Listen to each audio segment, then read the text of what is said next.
Entonces, mucha gente, claro, cuando pues, yo le pues, te dice, oye, ¿por qué te vas tan lejos? ¿No? O sea, 12.000, hay gente que le cuesta cambiar de casa dentro de su barrio. Sí, sí. En España, tú lo sabes. Es decir, oye, es que me voy a vivir al edificio de al lado. Digo, yo te puedo ir un poquito más lejos. No, es que este es mi entorno, ¿no? Mi zona de confort.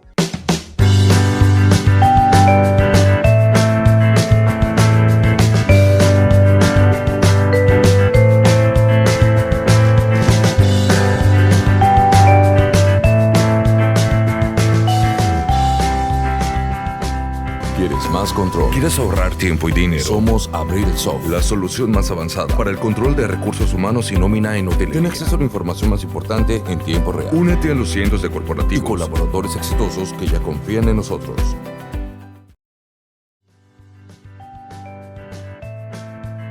Hoy en Listening Leaders me voy a la Ciudad de México a hablar con un español, a hablar con Fernando Boza. Él es director general adjunto de transformación de una financiera en México que se llama Unifin. Y quiero dejarles a ustedes su experiencia. Quiero que él nos comparta cómo fue el cambio de vivir en España en una vida más o menos acomodada, como le pasa a muchos de los que hemos viajado fuera de nuestras fronteras, y se ha encontrado en todo un mundo de transformación en un momento especialmente difícil en el que si hay algo que ha venido a quedarse es el cambio. Así que Fernando Boza, bienvenido a este espacio aquí en Listening Leaders. Pues muchas gracias, Raúl, por invitarme. La verdad es que bueno, nos conocemos desde hace muchísimos años en vidas, todo tipo de vidas pasadas. Sí. y la verdad es que me hace mucha ilusión estar aquí contigo hablando de esto, cuando seguramente hace unos años ni a ti ni a mí, si nos preguntan, íbamos a pensar que íbamos a estar todos tan lejos de nuestra casa, ¿no? Y bueno, pues la verdad es que es toda una aventura. O sea, yo creo que es lo bonito de compartir esta aventura es que es un aprendizaje continuo, ¿no? Y yo creo que compartir esto yo creo que puede ayudar y enriquecer a mucha gente en un momento que seguramente tiene que tomar la decisión de, oye, pues me ha surgido un proyecto fuera o me apetece una aventura fuera, ¿no? Entonces te cuento un poquito, si quieres, cómo fue este viaje, ¿no? Porque nunca mejor dicho, fue una aventura no esperada, ¿no? En mi caso, ¿no? Pues Fíjate nada, que me has hecho hacer memoria, Fernando, porque hace 30 años que nos conocimos en Bankinter, donde yo año ya... 94. En el año 94, imagínate, hace 30 años, donde yo era un veterano porque ya llevaba 3 años ahí y tú estabas llegando de becario, súper becario, me acuerdo de aquel grupo de los súper becarios Eso. jo, cómo ha pasado el tiempo, ¿no? Pero fíjate qué capacidad también hemos tenido de ir adaptándonos a los tiempos, ¿no? Que yo creo que es y haber dado este salto a conocer fuera de nuestras fronteras también ha sido importante, ¿no? ¿Cómo llegas aquí a México? ¿Qué te decide a dar el salto? Pues de casualidad, como muchas veces, muchas cosas de estas te ocurren, ¿no? Todo el mundo tiene su plan de vida y esas cosas, pero después la vida pues decide seguir cada uno por su camino, ¿no? Mira, nosotros tanto con mi esposa y yo como yo trabajábamos en Banco Santander, ella llevaba casi 25 años, yo llevaba 10, y acabamos de tener un niño chiquito, pues tenía apenas un año, y la verdad es que en una de estas típicas conversaciones, como digo yo, de desayuno, ¿no? Pues dijimos, oye, pues te llevamos mucho tiempo, estaba además el banco en un momento también de transformación, de cambio, y dijimos, vamos, ¿por qué no nos tomamos un respiro, ¿no? O sea, yo acababa de pasar además también un pequeño cáncer, un tumor tuve en el riñón, y bueno, fue un poco de estos que te provoca cierta catarsis personal, ¿no? Y la verdad es que dijimos, vamos a tomarnos un tiempo, estamos con el chiquitín, mi reto era ver si aprendía a esquiar, porque nunca había esquiado, dije, me voy a ir a aprender a esquiar, y la verdad es que pues, dejamos el banco, salimos bien y nos tomamos unos meses para disfrutar un poco de nosotros mismos, ¿no? De nuestro tiempo, ¿no? Y lógicamente en este proceso, pues una de las decisiones que teníamos que tomar era, ahora que viene, porque vale, está muy bien, hemos tomado la decisión esta, pero ¿qué viene, no? Y la verdad es que nosotros ya por edad, por experiencia y por el sector en el que estábamos los dos, que era el sector financiero en España, que era un sector en plena transformación, ¿no? Con lógicamente cierre de, bueno, fusiones, compras, cierre de sucursales, digamos, un proceso de reducción, lógicamente, de todo el ecosistema financiero, pues veíamos que iba a ser muy complicado encontrar trabajo en España o el trabajo que queríamos, nos gustaría hacer en España, ¿no? Y en este proceso, pues la verdad es que dijimos, bueno, ¿por qué no salimos fuera? Ninguno de los dos habíamos trabajado fuera, habíamos desarrollado toda nuestra carrera en España. Dijimos, ¿por qué no nos abrimos, no? O sea, mentalmente, ¿no? Porque muchas veces te llegan oportunidades, pero no estás abierto a una oportunidad. Y empezamos a abrirnos mentalmente y a buscar, pues, pues a través de, como comentaba, un network, pues con amigos que habían estado en diferentes lugares, oye, a ver qué tal la experiencia, a ver pues, dónde puede haber, dónde podemos aprovechar nuestro expertise también. Y la verdad es que inicialmente surgió una oportunidad muy buena para irnos a Emiratos Árabes.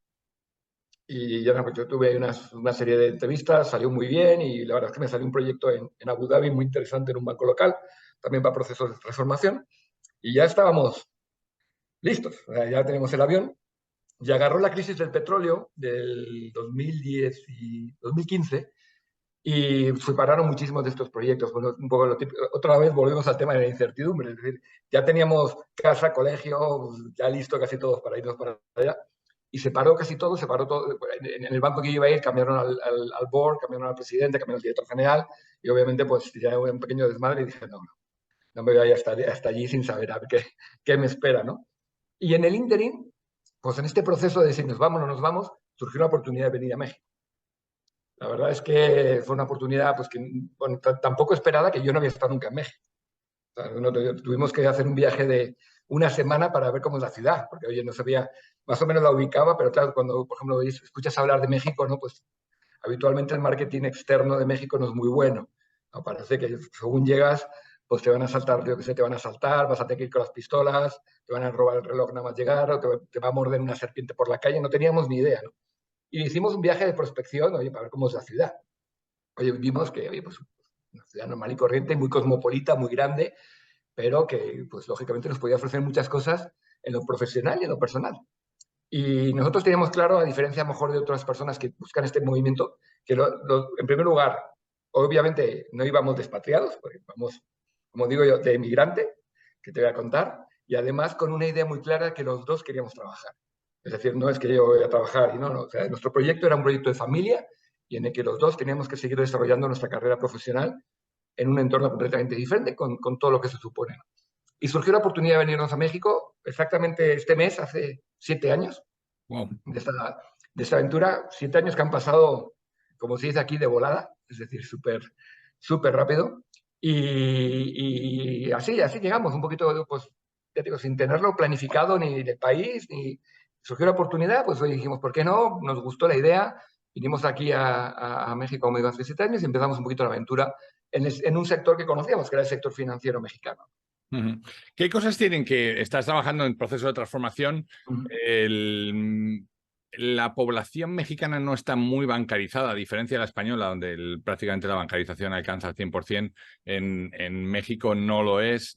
Para la gente que no conoce el país, pues todavía maneja mucho el efectivo, los pagos con cheques en las empresas y tal, y al final no mucha gente tiene una tarjeta, tienen igual una tarjeta de débito de una financiera, pero no es un país muy bancarizado. ¿Cómo se tiene que transformar o cuál es la asignatura pendiente para transformarse en el sector financiero? Es una pregunta súper interesante por lo complejo, porque esto que es el huevo o la gallina, ¿no? A ver, la realidad es que es muy complicado. Estamos hablando de bancarización, para que tengas una idea, en torno a 35-40%. Seguramente de los países grandes, ¿no? digamos, y desarrollados, seguramente es el país con la penetración más baja de bancarización, muy por debajo de Brasil, que podría ser, por ejemplo, un ecosistema más o menos parecido, ¿no? Y lógicamente no compara con unos Estados Unidos o en Europa. El tema no es, todo el mundo dice la bancarización. El problema es la economía informal. Yeah. Hay tanta economía informal que la economía informal es que es muy complicada de bancarizarse. ¿Por qué? Porque lógicamente es no formal, no fiscal, obviamente, y por tanto todos los flujos pues, están fuera del sistema. Y esa gente no tiene ninguna motivación para bancarizarse. Su día a día no le hace falta. Si necesita un préstamo, tiene las tandas, tiene sus grupos de préstamo local, tiene sus contactos. Entonces es un entorno en el que no se requiere esa bancarización. ¿Cuándo está empezando a aparecer la bancarización? Y hay muchas entidades que están empezando a trabajar en eso, ¿no? Llevan años trabajando, ¿no? Pues, por ejemplo, en el tema de la financiación, ¿no? Oye, tengo que comprar una televisión, una lavadora, pues lógicamente pues es un desembolso importante y entonces lo que viene es una entidad experta en financiamiento al consumo y ya te digo, pues para dártelo tienes que abrirte una cuentita, ¿por qué? Porque tienes que pagar o porque tienes que, pero aún así va muy, muy, muy lento, ¿no? Y es muy normal que alguien se bancarice y se desbancarice. Cosa que es una cosa que, no, que dices, ¿cómo es posible? Pues a lo mejor no se bancariza por un tema, una necesidad concreta, y en cuanto ya la tiene, se sale. Con lo cual es un entorno, digamos, que es la parte positiva, ¿no? Es decir, la cantidad de oportunidad, y por eso seguramente quizás sea de los ecosistemas fintech más activos y grandes que existen en el mundo, ¿no? Estamos hablando de más de 500 jugadores que están más o menos trabajando en diferentes, digamos, líneas de trabajo dentro de lo que es el ecosistema fintech acá en México, ¿no? En un Porque, país que tiene 120 millones de habitantes, que no se puede olvidar, ¿no? bueno, un mercado súper potente, de los cuales además digamos, muy concentrados en 4 o 5 grandes ciudades y después muy dispersos, por lo cual eso también te complica. Y te complica por un lado, digamos, una adopción tradicional, y te da la oportunidad de generar valor con una propuesta digital, porque lógicamente tenemos también cosas muy positivas. El promedio de edad de México debe ser inferior a 30 años, y la penetración del celular pues debe ser cercano al 100%, con lo cual ese mix, dices, oye, gente joven, empieza que digamos tiene acceso a la comunicación y todavía con un costo elevado para lo que es el país, pero tiene acceso a esa comunicación, ese acceso, y después en algún momento va a tener esa necesidad. Si soy capaz de llegar a él, pues seguramente se empezará a subir en este carro. Entonces yo creo que no creas que es la realidad, es decir, porque el sector financiero mexicano es también tan rentable, ¿no? Porque tiene todavía muchísimo recorrido también de crecimiento, ¿no? Todavía tenemos, cuando comparas con mercados maduros como el europeo, el español, el Estados Unidos, la verdad es que aquí ves que es un prado verde, ¿no? De hacer cosas, ¿no? Bueno, Bueno, pues eso y por una cultura de microcréditos que permite cobrar tasas altísimas. O sea, sería escandaloso en España cobrar una tasa de un 17% mensual, que perfectamente está normalizada, porque al final lo que te prestan son 800 pesos para poder llevar a tu hijo al dentista, y 15 días más tarde tienes que devolverle 900. Y dices, bueno, al final es una tasa altísima de tipo de interés, pero monetariamente es pagar un sobrecoste por un servicio gracias al cual, si no, no hubieras podido llevar a tu hijo al dentista, ¿no? Por tanto, claro, imagínate eso, bueno, imagínate no, que te voy a contar a ti que tú vives de eso, ¿no? sí, bueno, tú ten en cuenta que además tú has puesto el ejemplo mejor que existe en México, ¿no? Y seguramente, pues, por ejemplo, en España, lógicamente, la gente no lo entiende, en Estados Unidos se entiende mucho más, que es, por ejemplo, la necesidad médica. Es decir, tienes una enfermedad, pues aquí pues, no existe el seguro social te puede atender, digamos, a una parte Básico. pequeñita, básica, y entonces todo ese tipo de necesidades, de repente, claro, no son planificadas. Comprar una lavadora, pues más o menos puedes planificarlo, pero si mañana tienes que ir al dentista porque tu hijo necesita gafas, pues tienes que comprarlas, entonces tienes que acudir. Claro, al no estar bancarizado, pues tampoco tienes una entidad detrás que te conoce, que, digamos, puedes tener un scoring crediticio, un acceso al buro de crédito, pues no lo tienen, con lo cual tienen que acudir a financiación alternativa, que lógicamente también aprovecha un poquito, pues el no conocerte, la prima de riesgo sube, y lógicamente el tipo de interés es más alto, pero por contra le resuelve, como bien apuntas, la necesidad, ¿no? Que es un Claro. tema de mucho valor para ese momento, porque lo importante ahí es pues ir al dentista, no solo ni los 800 ni los 100 de interés ni nada, es resolver esa cuestión, ¿no? Y por eso, por ejemplo, la propuesta de microcréditos en el mundo fintech es quizás el que, junto con pagos, los dos esquemas que más han crecido, sin ninguna duda, en México. Y tienen todavía muchísimo recorrido, ¿no? ¿Y por qué? Por eso mismo que decimos, todavía la bancarización es chiquita. Oye, déjame indagar un poco en esta aventura personal, Fernando. Te decides marcharte. ¿Hasta ahora ha merecido la pena el viaje? ¿Hasta ahora en estos 7 años? Mira, bueno, te diría, no solamente que haya merecido la pena, es que no lo cambiaba por nada, porque el aprendizaje personal, ¿no? Bueno, personal en tanto en cuanto que, pues, lógicamente vas a un país donde, excepto el idioma, que además los españoles tenemos un problema porque pensamos que venimos a México y hablamos el mismo idioma. Y como dice un mexicano, pues Hablamos la misma lengua, pero no el mismo idioma. prefiere hablar con un gringo que con un español, porque con un gringo ya tiene claro el gringo que no entiende nada, y el español piensa que entiende y no entiende nada. Exacto. Entonces, lógicamente, es muy fácil de no integrarte en México para nosotros, ¿no? Porque pues, la lengua lógicamente es parecida. La sociedad, la cultura, la religión, el tipo de vida es muy similar al español. El concepto de familia, o sea, conceptos básicos que sustentan tu día a día es muy, muy similar al español. Lógicamente, con sus particularidades, es decir, lógicamente quedas a las 8 a cenar y aquí van a llegar a las 10, si es que llegan. Pero eso ya el primer día, obviamente, ya sabes que lo haces mal y no viene nadie. Ya el tercero, ya sabes que dices a las 8 para que vengan a las 10 y tienes todo preparado a las 10. Entonces te vas, lógicamente, adaptando un poco a la realidad de lo que es el país, pero es increíble. Y si a mí me dices que es lo mejor, sin ninguna duda, de México es la gente. O sea, yo creo que mis papás o mi suegra vienen a México habitualmente con más de 90 años. O sea, vienen ellos ahí, vienen aquí. Y si les preguntas qué es lo que más destacarían, lógicamente es muy bonito, se come riquísimo, pues la cultura, lo que quieras, pero lo más destacado sin ninguna duda es la gente, ¿no? Y eso para un español es fundamental, porque somos muy sociables en ese sentido, ¿no?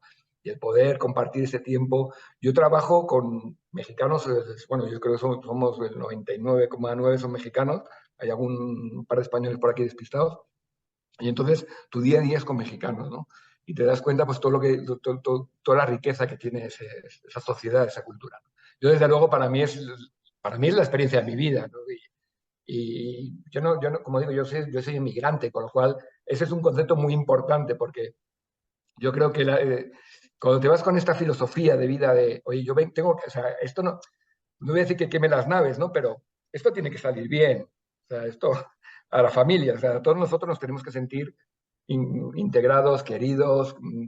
Y bueno, pues mi hijo, por ejemplo, que vino con 3 años, ahora tiene 10.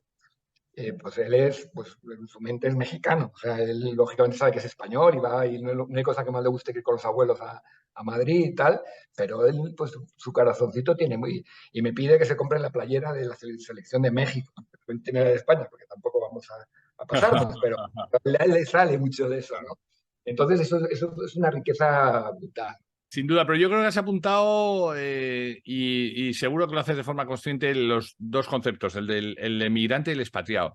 El expatriado, oye, va con su colchón, va con su garantía, va incluso por un tiempo determinado. Luego muchos de los expatriados se convierten en emigrantes y se quedan, pero la idea es, bueno, llego además con el paraguas de una corporación, llego a poner, incluso se los nota hasta en la forma de hablar, ¿no?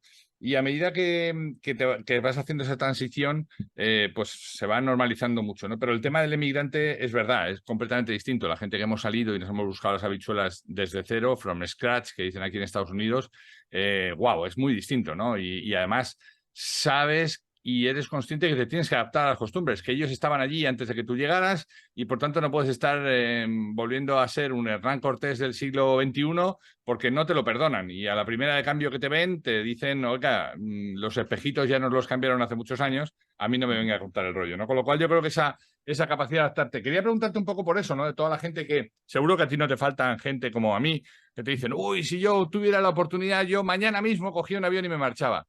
Muchos lo dicen, pero ¿cuántos lo hacen, no? ¿Cuántos agarran su maleta, queman las naves y se marchan, no? ¿Qué hace falta para tener eso?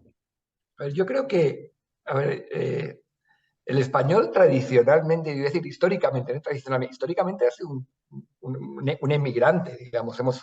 Pues no voy a decir desde los conquistadores, pero casi, ¿no? Pero si nos remontamos más recientemente, ¿no? Toda la historia del siglo XX, el español, pues lógicamente ante la adversidad, pues era muy normal. Y aquí en México, por ejemplo, te das cuenta la cantidad de mexicanos que descienden de españoles de 2, 3 generaciones, es decir, que los que se vinieron al inicio del siglo XX, o sea, que ya ha llovido, ¿no? O sea, hay muchísima gente. Yo creo que eso, lógicamente, con la llegada, digamos, de la bonanza económica de los 90 en adelante, pues ha provocado también cierto, pues no se requería, ¿no? Porque España, digamos, era un país de inmigración, no de emigración. Pues acordaos que venía muchísima gente a España. Lógicamente, eso también hace que el español pierda un poquito, si quieres, la cultura o ¿cómo decirlo? La visión de que esa posibilidad existe, ¿no? Porque, oye, viene la gente, ¿cómo me voy a ir yo, no? Yo creo que eso también, lógicamente, a partir de la crisis del 2008, ha ido cambiando, ¿no? Porque, oye, pues lógicamente España pues, ha sufrido, ya sabemos que en España las recesiones, cuando vienen, lo complicado es recuperarse. Somos quizás de los países del mundo que más tardan en recuperarse este tipo de circunstancias, ¿no? Pues está la crisis, pues fíjate, ha venido la pandemia, casi la guerra de Ucrania, es decir, llevamos una racha, pues por lo menos de inestabilidad, ¿no? Si quieres verlo así. Y yo creo que esto, lo que sí que ha hecho es que la gente diga, oye, pues a lo mejor me tengo que ir fuera. Y yo creo que la gente poco a poco está cambiando un poquito el chip, ¿no? Pero durante muchos años hemos estado en una zona de confort que yo creo que se nos ha olvidado ese tema, ¿no? Entonces, mucha gente, claro, cuando pues, te dice, oye, ¿por qué te vas tan lejos? ¿No? O sea, 12.000, hay gente que le cuesta cambiar de casa dentro de su barrio. Sí, sí. En España, tú lo sabes. Es decir, oye, es que me voy a vivir al edificio de al lado. Digo, ¿no te puedes ir un poquito más lejos? No, es que este es mi entorno, ¿no? Mi zona de confort. Entonces, cuando te ven que te vienes aquí, dices, este tío está pirado, ¿no? Pero yo creo que esto está cambiando. Yo creo que la juventud, ¿no? La gente más joven, yo creo que está viendo en determinados sectores que, oye, que si quieres prosperar, pues no te queda más remedio. Por ejemplo, lo te voy a las estadísticas del tema de salud, ¿no? Médicos, enfermeras. Yo creo que hay más médicos y enfermeras en Europa que en España. Españoles. ¿No? Entonces, yo creo que hay sectores que lógicamente, pues sí, pues no les queda más remedio que ir un poco adaptándose a esa realidad. Pero desde luego el concepto de migrante es muy importante porque, como dices tú, uno tiene que salir bien porque ya te lanzas a esta aventura, no hay colchón. Y dos, a nivel de integración familiar.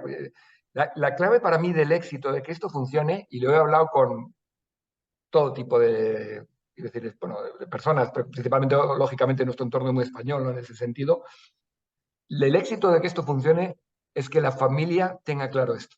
Casi todos los casos, y el 99% se dan casos de expatriados. Hay algún caso de gente, digamos, que ya lleva más tiempo, pero casi siempre expatriados es que, por ejemplo, pues la mujer no quiere venir.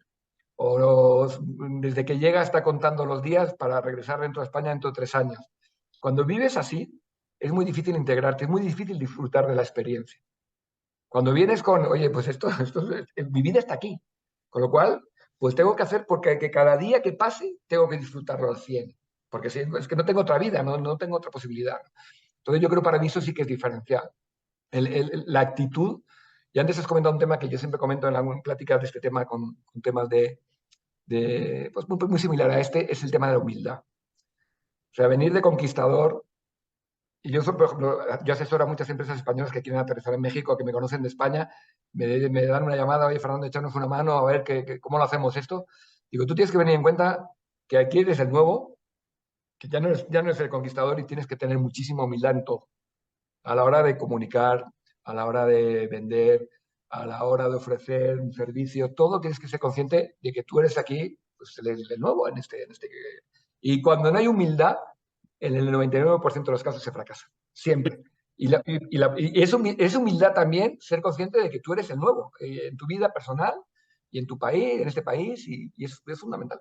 Bueno, y yo creo que eso además se está estrechamente ligado con el tiempo del que tú hablabas antes, ¿no? Donde nosotros recibíamos a la inmigración, ¿no? Entonces, claro, tú te piensas que yo me acuerdo cuando llegué a República Dominicana que decían, no, los panchitos, ¿no? Como de una forma muy despectiva. Claro, algunos de los amigos que yo hice allí en República Dominicana, yo les decía, si supieres que tienen más dinero del que tú vas a tener en toda tu vida y tienen más formación y más capacidades de las que tú vas a tener, pero independientemente del dinero, la posición, ¿no? Es un poco ese respeto a llegar a un sitio y la humildad va a decir, oye, aquí los que sabéis sois vosotros. Yo vengo a aportar mi pequeño granito de arena, vengo a aportar una mirada distinta y si os sirve bien, y generalmente de ese modo sí que hay una buena aceptación. Oye, Fernando, has contado un tema, dime. perdona, te voy a contar una anécdota porque has contado un tema que a mí, pues, cuando llegué, pues lógicamente, como eres el nuevo, llegué a una empresa, un banco mexicano, pues lo típico, oye, ¿dónde has estudiado? ¿No? ¿Qué has hecho? Tal. Claro, todos mis peers, digamos, en el banco, el más tonto era del MIT o de Yale, el más tonto, digamos, el más... Claro, yo de la Complutense, ¿no? Entonces, me daba como vergüenza decir dónde había estudiado, ¿no? Porque, claro, digo, el más tonto era Stanford, Yale, MIT, tal, ¿no? Y claro, yo decía, Complutense, y tú, joder, a Complutense, no me digas, qué envidia, ¿no? Tal, y digo... Entonces te das cuenta que al final todo el mundo ve lo verde, lo más verde lo que tiene al otro lado de la valla, ¿no? Entonces, sin duda. Pues al final, pero ese es el intercambio rico, ¿no? Pero sí, tienes que venir muy humilde porque la gente aquí sabe hacer muy bien las cosas, lleva muchos años sacando el país adelante, haciendo muchísimas cosas muy importantes que cuando las ves y cuando ves si me dices que es lo más se sorprendió, lo dinámica que es la economía.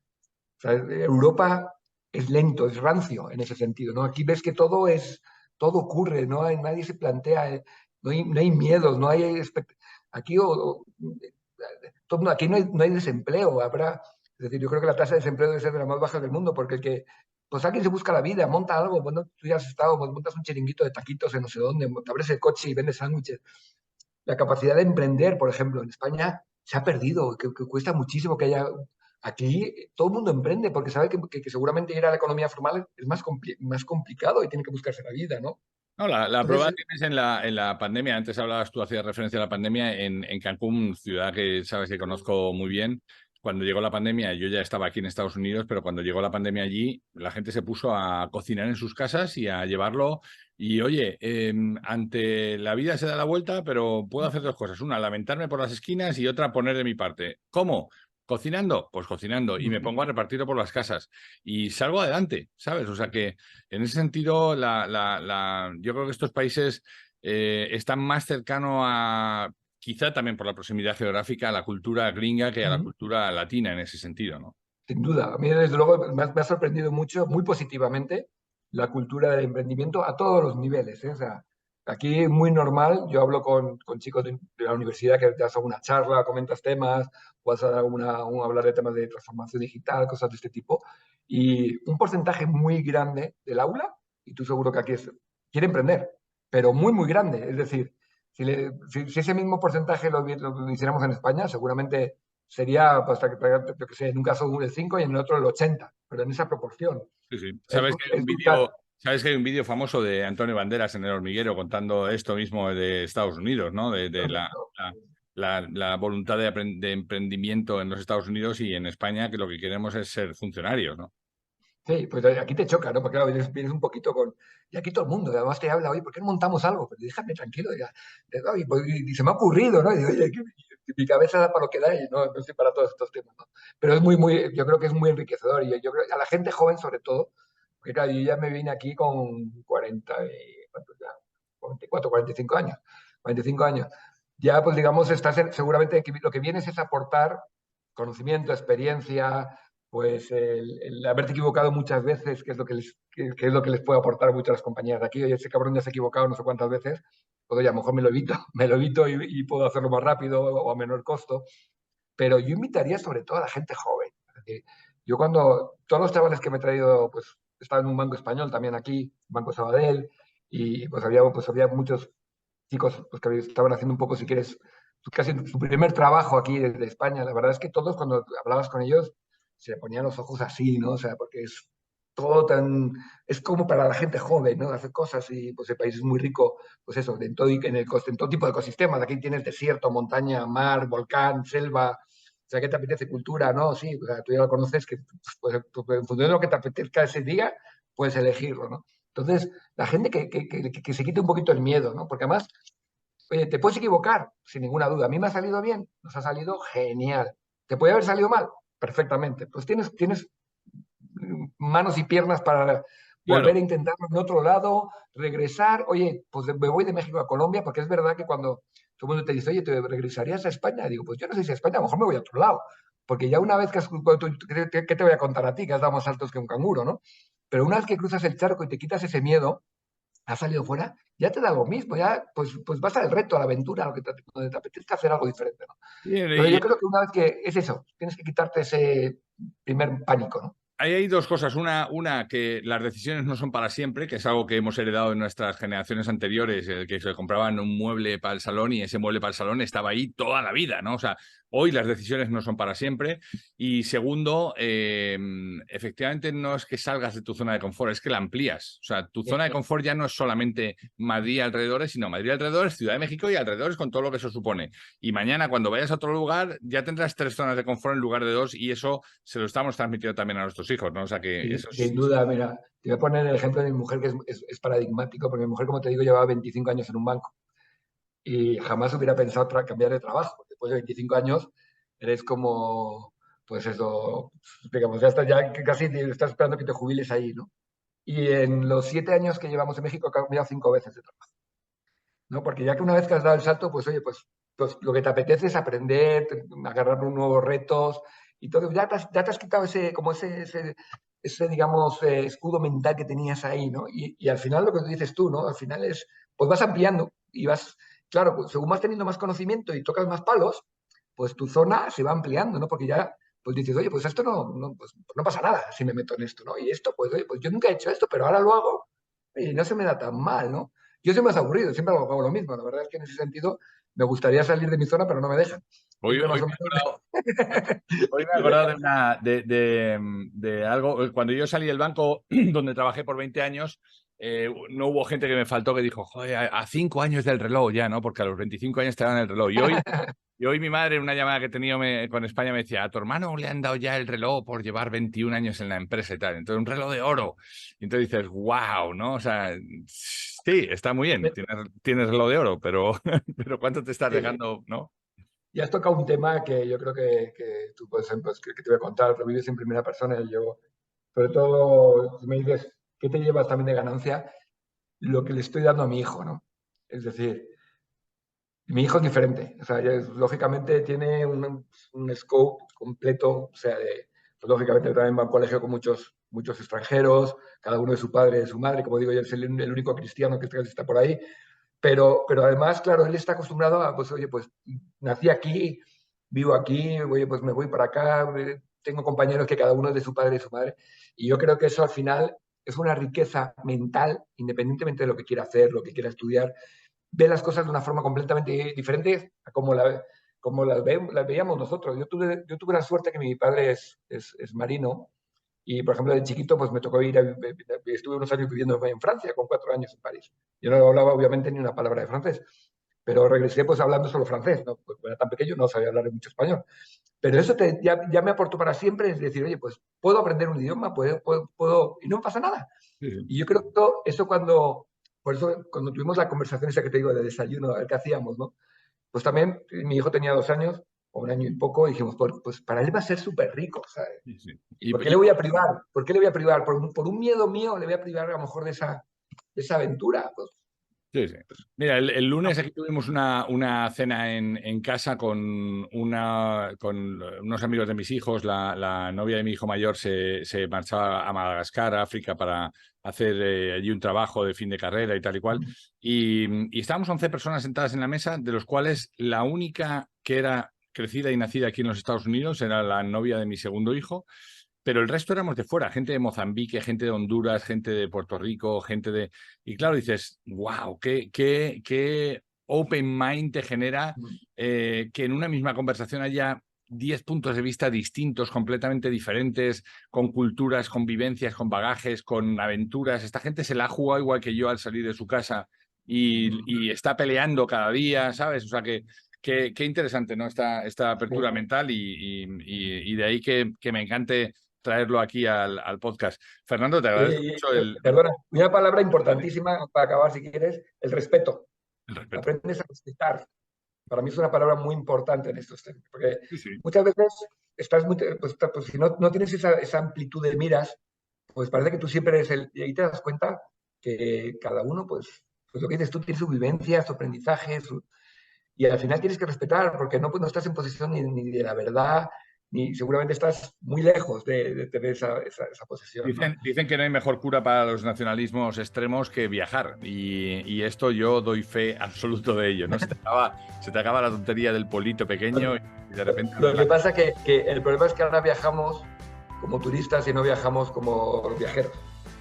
Entonces cambia mucho. Cuando viajas como turista esto no lo aprecias. Cuando viajas de verdad, y es pues, integrándote, y cuando eres inmigrante, pues es que viajas de verdad, porque como te dije al inicio, es un viaje, porque no sabes dónde te va a llevar, es un viaje, pero ahí sí viajas de verdad, porque ahí no existe el tiempo para otra velocidad. Entonces yo creo que ese aprendizaje es fundamental. Sin duda. Fernando, gracias por el tiempo que me has dedicado, que la conversación continúe y nada, te deseo todos los éxitos en esta tierra mexicana y seguro que nos encontraremos en algún programa, algunas conferencias, en algún sitio como nos ha ocurrido ya varias veces. Muchas gracias, Raúl, y espero que la próxima vez que vengas no seas tan cabrón y te toque para echarnos una cervecita como Dios manda. Un abrazo fuerte. Un abrazo fuerte, tío. Pues hemos llegado al fin de nuestra entrega. Esperamos que haya sido interesante para ti. Si quieres saber más de lo que hacemos, escuchar entregas anteriores o leer las entradas del blog, no dejes de entrar en depersonas.com. Nuestra promesa de valor es ayudar a las empresas en sus procesos de cambio con quienes los hacen posible, que no son otros que las personas. Te esperamos en la siguiente entrega en De Persona Radio. Hasta entonces.